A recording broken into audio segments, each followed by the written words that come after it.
相手の攻撃受けないので安全に戦うことができます。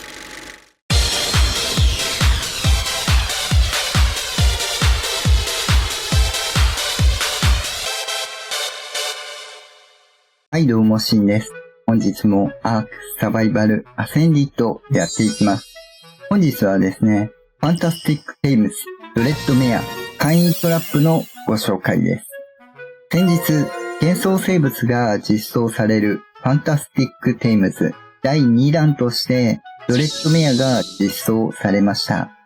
ドレッドメアかなり多彩な能力を持っておりまして、戦闘からサバイバル、採取、建築まで万能で優秀な生物となっております。テイムが特殊テイムとなっておりまして、これがなかなか厄介です。詳しい能力やテイム方法に関しては先日徹底解説をお送りしておりますので、そちらもご確認いただければと思います。特殊テイム、野生時の撃破と対弾召喚時の撃破、2段階に分かれておりますので、今回そのどちらもですね、簡単にテイムができるようにトラップご用意しましたので、ぜひご活用いただければと思います。前半野生時のトラップ、後半対弾召喚時のトラップご紹介していきますので、ぜひ最後までご覧いただければと思います。進行状況に合わせて利用できるようにいくつかパターンをご用意しております。ご自身の進行状況、戦力などに合わせてご活用いただければと思います。普段ですね、アークについてトラップ動画、建築動画、冒険動画、ニュース速報的な情報発信であったり、チュートリアル、アークストーリーなどアークを楽しむコンテンツをご紹介しております。ちょっとでも面白かったよとか役に立ったよとかございましたら、ぜひ高評価、チャンネル登録よろしくお願いいたします。では、本編どうぞ。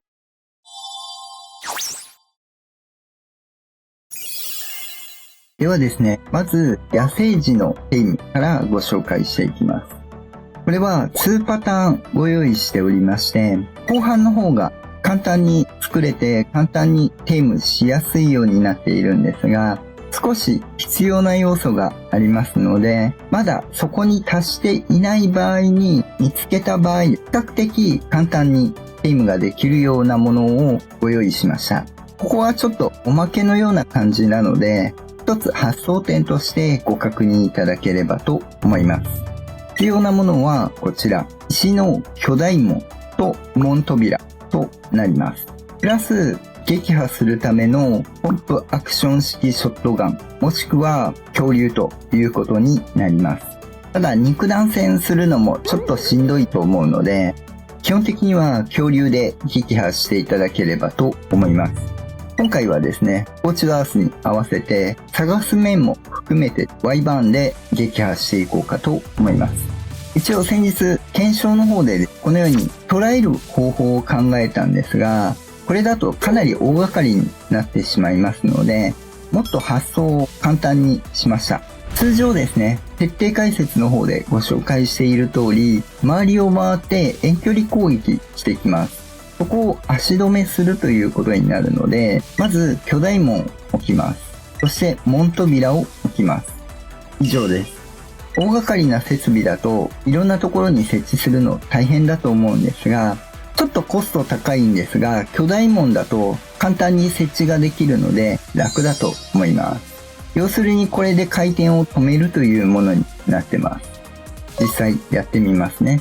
恐竜はここに設置していただければと思います。通常このようにですね、周りを回る感じになるんですが、こうなると門に引っかかります。そして向かってくるので、Y バーンだったらブレスでもいいですし、比較的近接で来るので、引っかかったらそのまま近寄ってきてくれます。それに対して普通の恐竜であればカミカミしたりとかですね、していただくと簡単に倒せます。周りを回って当てるのが大変なので、これだとそんなにダメージも食らわずに Y バーンで撃破することができます。もちろんセンターとかだとレックスとかですね、火力ある生物で近寄ってきた時にカミカミして倒すということも可能です。準備が楽です。用意してない段階で高レベルとかですね、いい色のドレッドメア見つけてしまった場合のテイムに使っていただければと思います。倒した後、このように恐竜には映らずにカバンになってしまいますので、もしくは死体のまま中にあるので、開けていただいて、この闇の祭壇を取るのを忘れないようにしましょう。後で使います。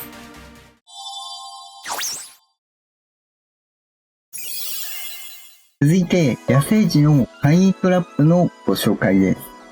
まず必要素材がこちら。柱が2本、天井が2つ、壁が3つ以上です。今回金属で作るんですが、建材は石の建材でも大丈夫です。あとは先ほどと同じように、サバイバーで倒す場合は、ショットガンなどをご用意いただければと思います。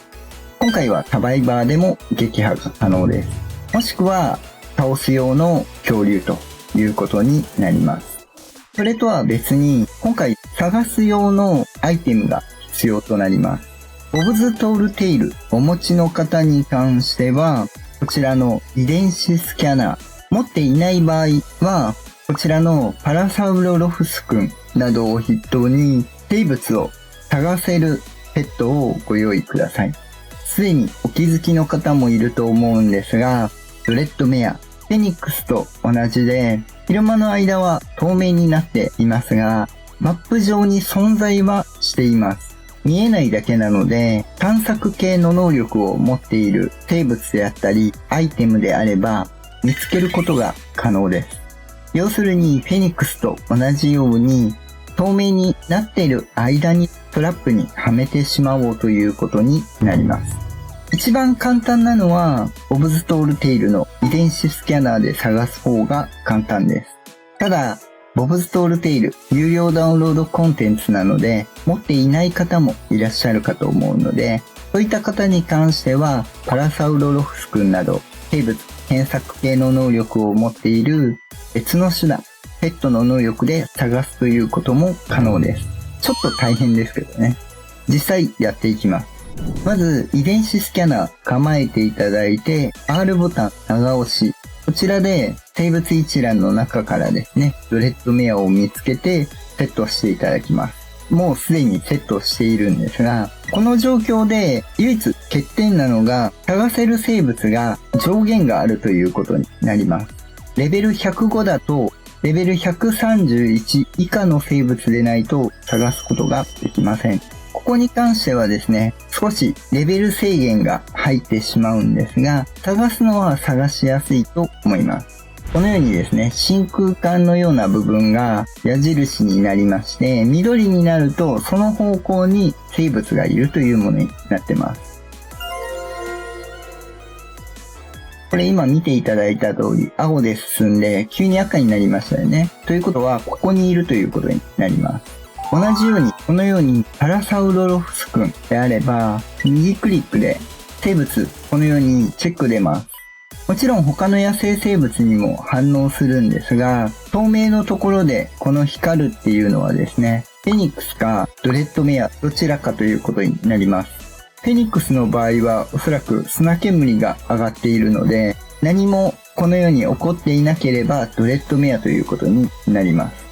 探し回るということになってしまうんですが、レベル制限はないので、どういったレベルの子でも見つけることができます。実際見つけると、このようにドレッドメアがいるところ、生物自体は判定があるので、建築物が障害物に当たって置けないという状況になります。これでドレッドメアのサイズがわかるようになるので、置けないところから柱を横に置けるようになったこの辺がちょうど角になるので、角の部分に柱を設置します。これは高さそのままで大丈夫です。その上にもう一段柱を立てます。次に天井を柱のところに貼ります。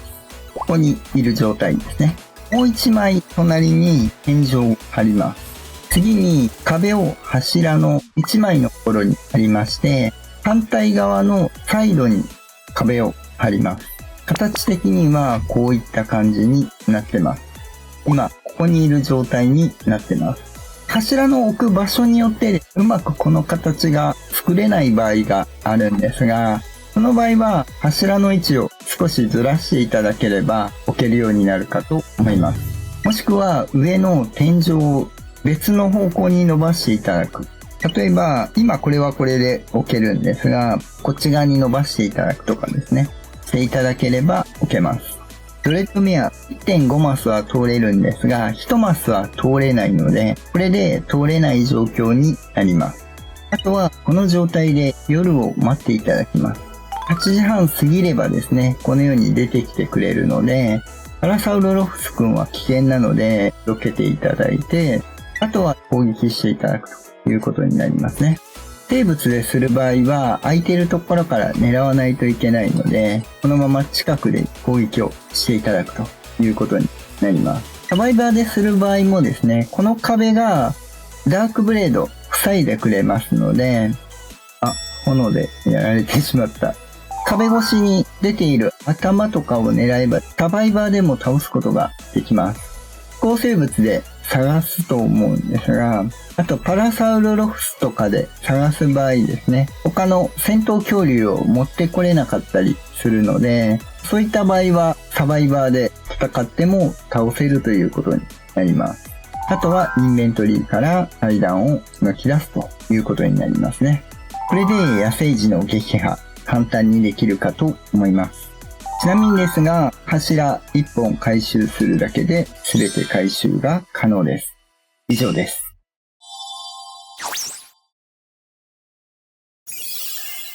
続いて、闇の祭壇の儀式からの撃破に関してご紹介していきます。トラップに入る前に、潤沢に儀式で使う戦利品を持っている人に関してはですね、何も必要がありません。サバイバー単体で簡単に撃破が可能です。まずは祭壇を設置していただきます。基本的にはどこにでも置けるので置いていただければと思います。一応拠点のペットが反応しない場所に設置していただければと思います。あとはこのように戦利品を要求されますので、移動してきたペットなどに戦利品を一通り何個か預けておけばすぐ渡せると思いますんで、準備して押していただくんですけど、この段階でショットガン装備しておきます。リロードは忘れずにしておきましょう。この状態で戦利品与えると上にドレッドメアが現れるので、現れたら即撃ちます。ミスるとこのようになります。うまく当てれれば即撃破ができます。詳しくは神家攻略さんのホームページを見ましょう。自分これはあんまりうまくできないんですよね。もう一つご紹介しておきます。まずは祭壇を拠点から離れたところに設置していただきます。次にこの角に柱を置きます。そして天井を1枚貼ります。階段の上に天井を置いた状態ですね。この状態でアルファワイバーンのトロフィー要求されたので、それを渡すというところになるんですが、与えていただくと、このように天井に引っかかります。あとはそのまま倒すということですね。比較的簡単に倒せるので、サバイバーでもなんとかなります。またワイバーンですね。これを繰り返すだけで簡単にテイムすることができるんですが、与えれないものが出てきた場合ですね。これだとちょっと厳しいので、もう一つご紹介しておきます。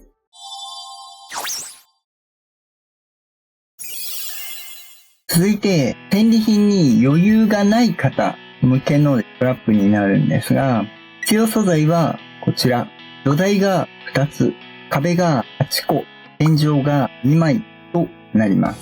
これはですね、供物生物が出てきた場合の対応も含めてになるので、生物によってはもっと少なくていいですし、生物によってはもっと大きくしないといけない場合も出てきます。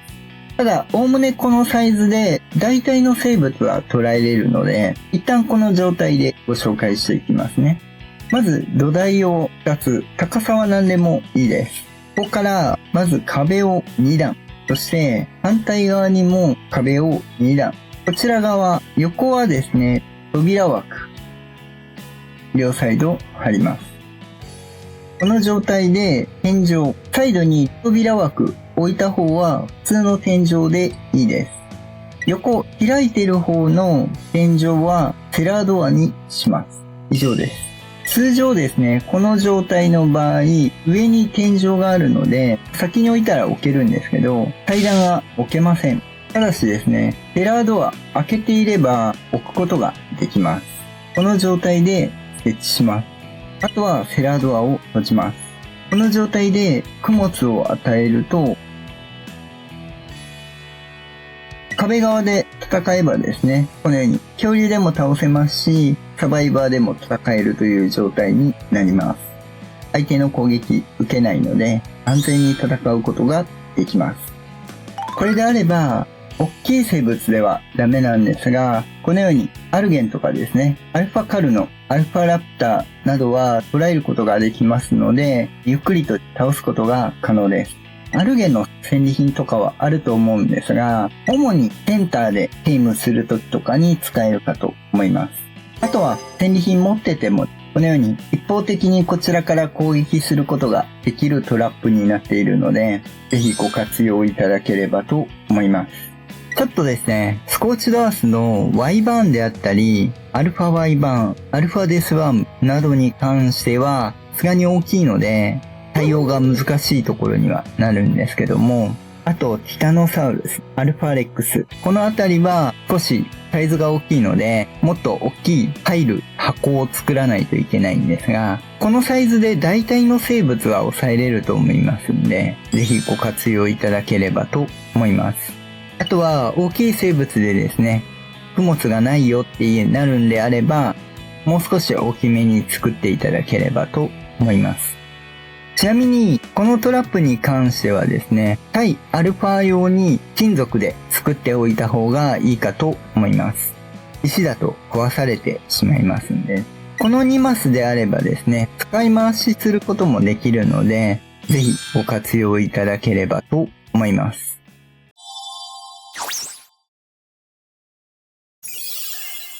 はい、ではいかがでしたでしょうか。本日はですね、ファンタスティックテイムズドレッドメア簡易トラップのご紹介でした。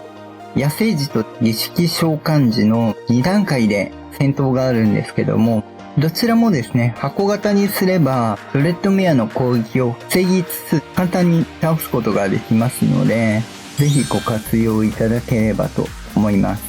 もちろんサバイバーでなくてもレックスとかワイバーンとかペットで攻撃していただいて戦うことも可能です。ちょっと戦利品の集めるのはですね、大変だったりすると思うんですが、頑張って集めていただいてですね、テームの方は簡単にテームできるようになるかと思いますので、ご自身の状況に合わせてご紹介した8つのトラップ、ご活用いただければと思います。では本日は以上となります。アークについて困ったことがあれば、ここのチャンネルに来れば解決できるチャンネルを目指して頑張っておりますので、ぜひ高評価、チャンネル登録よろしくお願いいたします。応援したいよっていう方はメンバー登録もよろしくお願いいたします。その他、Twitter や Discord などアークに関わる情報発信、コミュニティなども行っておりますので、詳しくは説明欄ご確認いただければと思います。また次回お会いいたしましょう。